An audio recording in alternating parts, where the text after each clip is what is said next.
Hello again. Today's video goes hand in hand with the tracking our food and the importance of protein video that I made. So this one is more so about our metabolism, and it's just kind of like a crash course on what is our metabolism, what affects it. Some people kind of blame a slow or a low metabolism for not being able to lose weight, but we can directly affect our metabolism. So I'd like to go over that. So what is our metabolism? Refers to the countless chemical processes going on continuously inside the body that allow life and normal functioning. The amount of kilojoules your body burns at any given time is affected by your metabolism, and your metabolic rate is influenced by many factors, including age, gender, muscle to fat ratio, amount of physical activity, and hormone function. So what are the components of metabolism? I'm reading off a sheet here, but I'm going to pop up this one infographic right here that I'm reading off of now. So the components of metabolism, you can see 70% of it is your BMR, your basal metabolic rate. 15% of it is non-exercise activity thermogenesis, NEAT for short. TEF, the thermic effect of food, is 10%. And then the little 5% is EAT, your exercise activity thermogenesis. There's another little clip here I like where people think they burn, so where people think they burn calories, 80% from my workout, 15% from my BMR, I think, and then 5% from steps and other moving outside of my workout. Whereas the reality is where people actually burn is, as we just discussed, up to 70% is your BMR. Your NEAT is 5 to 20%, depending on how much you're actually moving. Thermic effect of food is 10 to 15, and exercise is only 5 to 15% for most people. So, do we have any control over our metabolism? Yes. So our basal metabolic rate, factors that affect it are some things that are out of our control, like our body size. Height wise, we can't control it. Larger people have more metabolizing tissue, so theirs are usually higher, their metabolisms are usually higher. But now listen to this. Your amount of lean muscle tissue increases your BMR, that big chunk of our metabolism, because muscle burns kilojoules rapidly.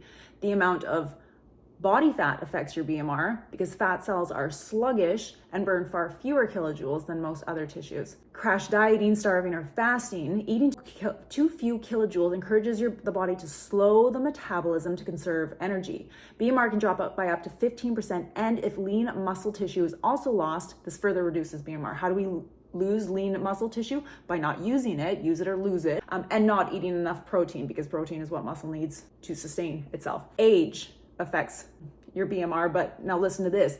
Metabolism slows with age due to loss of muscle tissue. So as we age, we naturally lose muscle tissue, but if we exercise, we can reduce how quickly we lose it and help maintain that muscle mass. So when we have lean muscle mass on our body, it increases our BMR because that muscle is burning energy when we're not even using it. So yes, we have to work hard to gain that muscle by exercising in a way that is hypertrophy training. So not HIIT training all the time. You have to use heavier weights, intentional progressive overload to build muscle and eat adequate protein.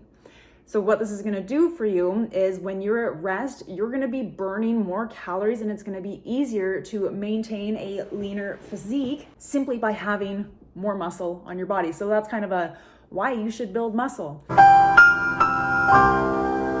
So now we're going to talk about the thermic effect of food, because to build muscle, we need to eat protein, but there's another reason why you should eat more protein. So fats, to digest fats in our body, it raises your BMR 0 to 5%. To digest carbs, it raises your BMR 5 to 10%. To digest proteins, it raises your BMR 20 to 30%. So by eating protein, which is going to help you build muscle, you're also increasing your overall metabolism simply by eating protein, because your body has to work hard to digest it. So many people who sorely undereat protein, it's not going to be like it's not going to you're going to lose a pound a day by simply eating protein. It's not like that, but it's these little things, this compound effect. Eat enough protein, weight train with heavier weights.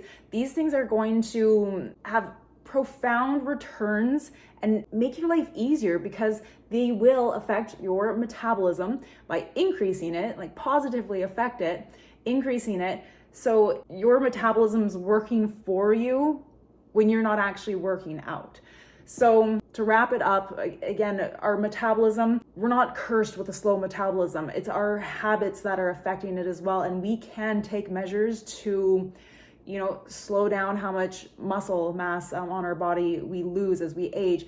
We can work hard to increase our muscle mass so that we can boost our metabolism. We can eat more protein to support that muscle growth and also increase our metabolism. And again, all of this is just going to really help us in our fitness journey and leading the healthier, happier, more content lifestyle we want, rather than, again, crash dieting and wondering why it never works. It's because we're working against ourselves when we do that, constantly doing nothing but cardio, starving ourselves. We're working against ourselves when we're doing that.